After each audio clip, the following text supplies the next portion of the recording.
Welcome to Penrose Learning, where we make understanding easy. In this video, I will show how to make a popsicle bomb chain using an easy method. First, you'll need a good supply of popsicle sticks, ideally 100 or more for a satisfying chain reaction. Make sure all your sticks are clean and dry. The beauty of this technique is that it requires no adhesive, just the clever interlocking of the sticks themselves. Let's get started with the basic weave.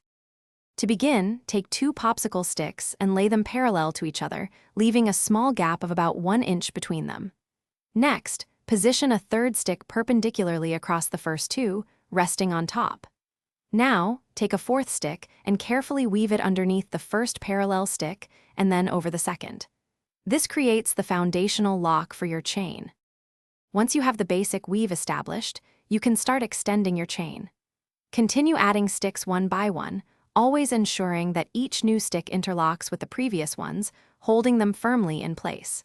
It's crucial to maintain consistent, gentle pressure as you build.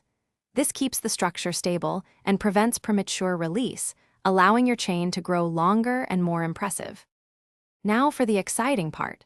Once your popsicle stick chain is complete, carefully release one end.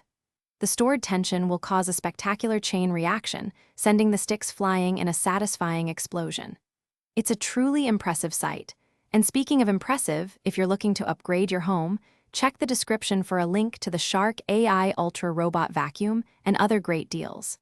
It's voice-controlled, self-emptying, and pet-friendly, making cleanup a breeze. Thanks for watching. If this was helpful, leave a like and consider subscribing. See you next time.